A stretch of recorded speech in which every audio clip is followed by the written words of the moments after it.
Salutare, prieteni! Astăzi ne apucăm să punem niște ardei. Ne apucăm să pregătim un pic terenul, ne apucăm să facem niște rigle. Vedem până la final cum iasă treaba noastră.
Aici avem niște furtuni pentru picurare, o rolă de furtun.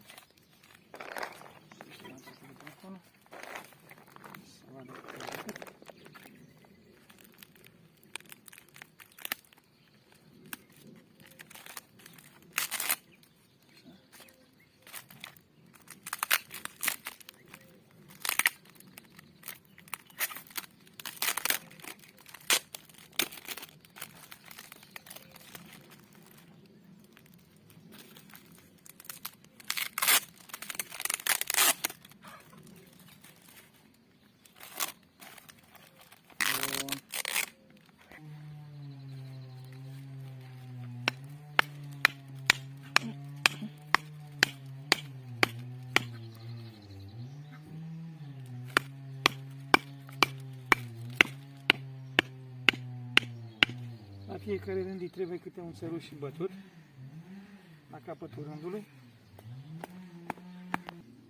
Bun.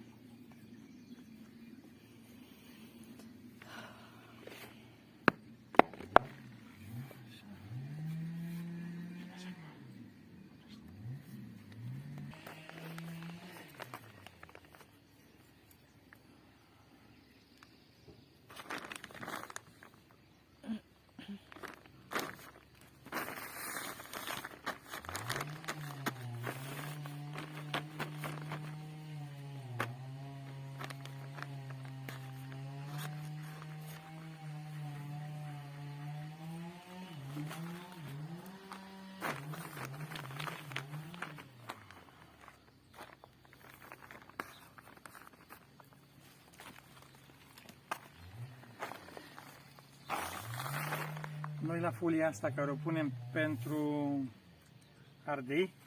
Făcurăm și riglă, ca atunci când plouă stă apa pe riglă. Rigla se vede că e destul de mare, are 15 cm adâncime, pe o lărgime de vreo 20 de cm. Și când plouă, intră apa pe lângă ardei, o să vedeți cum îl punem. Și când nu plouă, îl udăm cu furtunul. Avem furtunul. După ce plantăm ardeiul, dăm folia într-o parte și punem furtunul. Ca să nu, din greșeală, să nu însăpăm când punem ardei.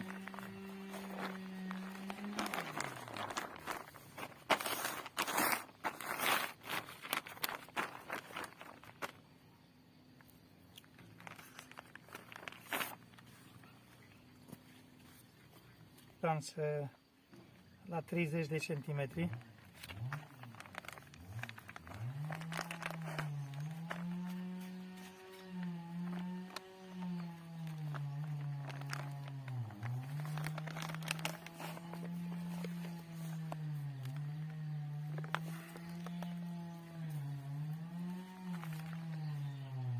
Noi punem câte două fire.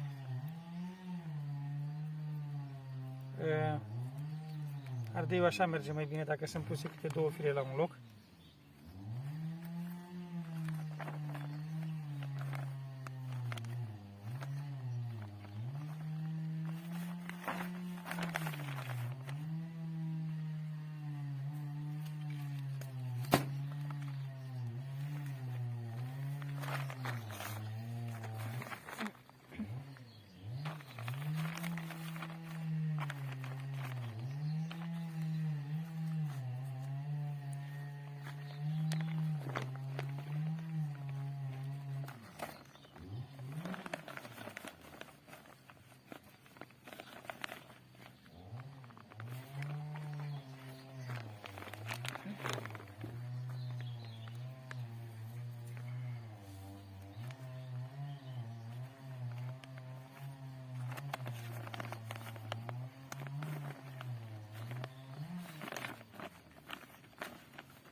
Cam asta a făcut ardeiul nostru. Acum să vă arătăm cum punem și furtunul de picurătură.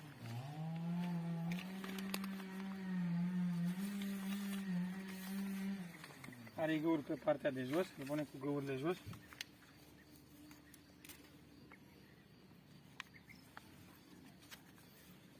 Îl legăm de un par care îl păturăm noi aici.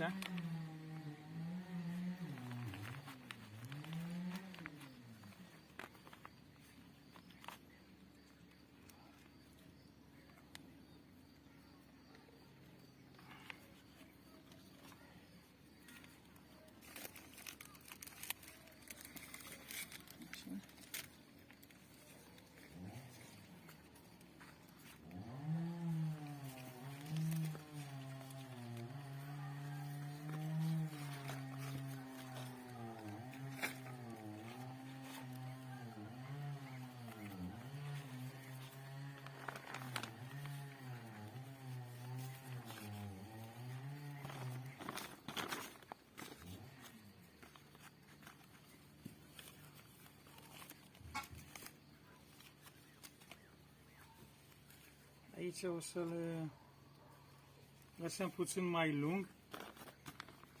Aici ne mai trebuie câteva fire de ardei, că nu ne ajunseră. pentru că aici o să-i pun o mufă și o să-i dau drumul pe rândurile ale amândouă.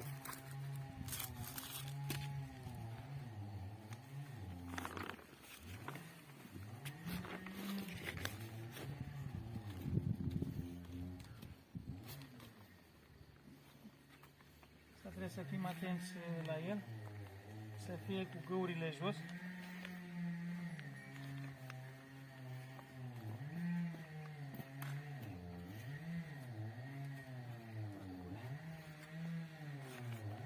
Trebuie să fie, ia uite la noi aici, chiar lângă cuiburi,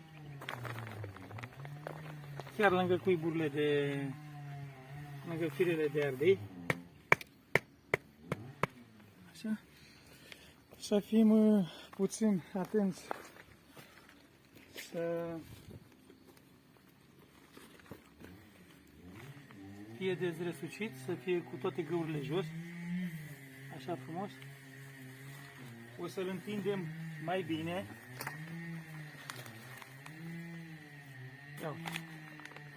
Ia uite ce bine vine.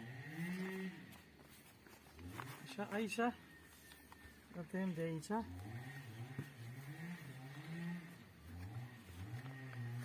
Ne vine nailonul peste el. Dă un pic nailonul peste el în partea altă. Acolo peste tot.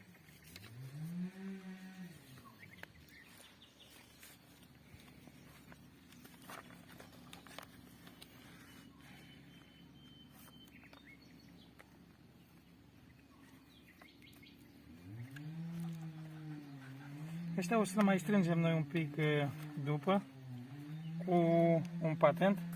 Aici se vede firul, adică se vede cauciucul aici la furtun. E unul pe lângă altul, aici se strânge pe ăsta și nu mai dă voie să mai curgă apa. Noi o să strângem un pic cu patentul mai bine. Acum să terminăm cu furtunul.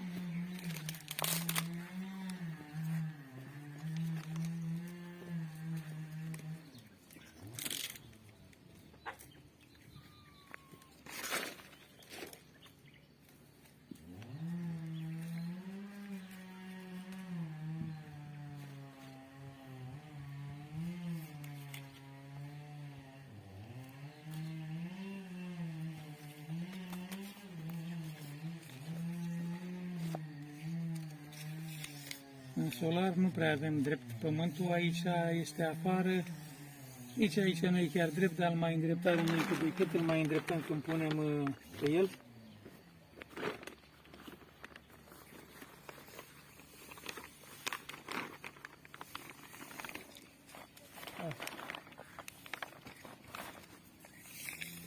Fim atenți să-l punem cu găurile jos.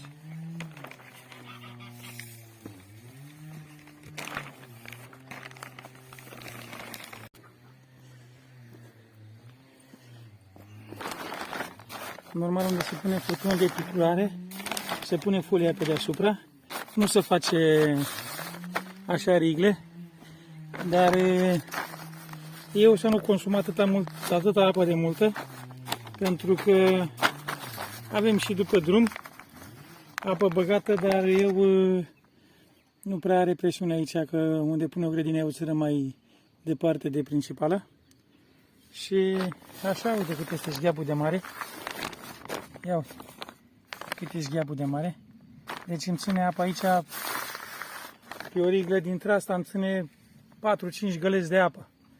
Și atunci când plouă, rigla de jos de dreaptă, se duce apa pe lângă, pe la cuiburi.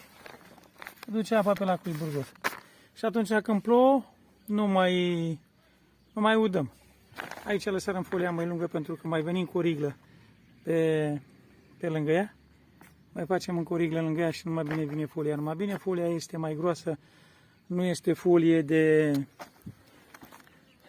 de pus, de aia fină de pus pe jos. Asta o fi o folie mai aspră, folie care mi-a rămas după la solar și nu mai folosesc.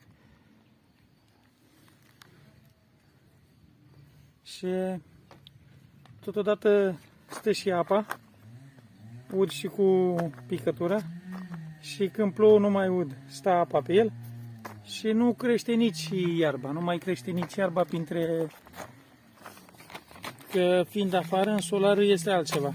În solar se udă doar acolo unde este cuibul, nu se udă tot solarul, se udă doar unde e furtunul pus. Dar afară, când plouă, se udă toată grădina și atunci crește iarbă mult. Așa e distanță între cuiburi de vreo 40 de cm în răstav. Deci distanță în răstav de 40 de cm. Și între cuiburi avem pe rând un 30 de cm. Noi punem câte două fire, pentru că așa am văzut noi că rodez mai bine.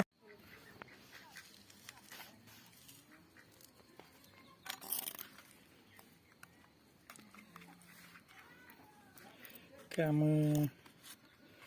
așa se face cu furtunul nostru de picurare.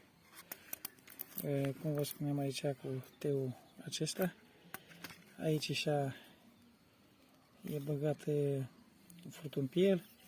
Un furtun care avem aici unde mufăm pe antul normal. Asta îl băgăm aici.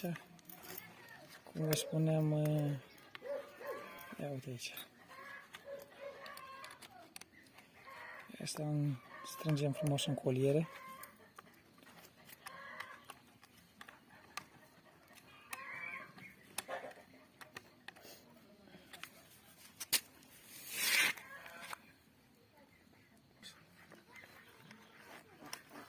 Cam așa, furtunele noastre sunt cât de cât întinse.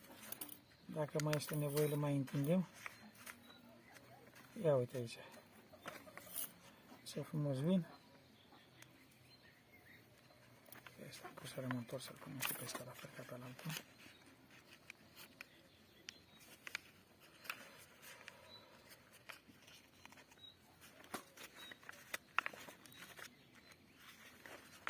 Furtunul nostru ăsta este bandă, nu este furtun de ratare.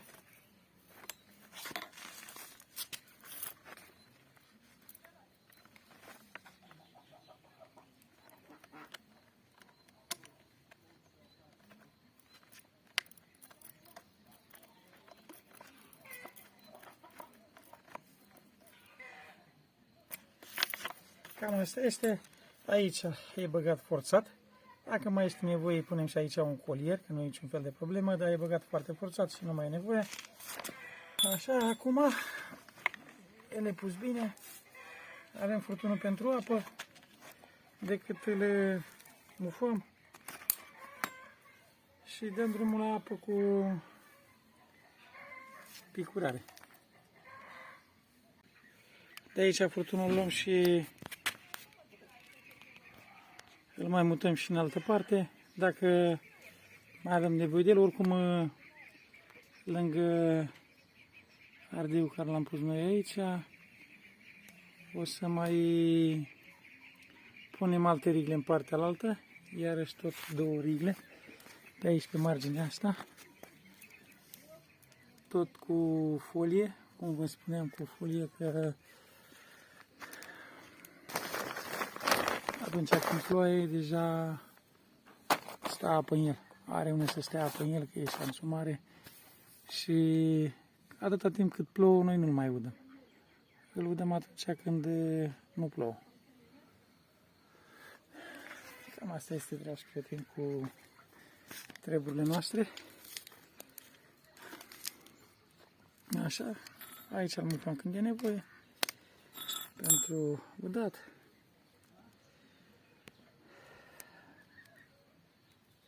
Cam asta e, dragi prieteni, dacă vă place ceea ce facem, lăsați-ne și nouă un like la vizualizare. Abonați-vă, apăsați clopoțelul ca în timp util să vedeți vizualizările noastre. Vă mulțumim că ne vizualizați. Salutare!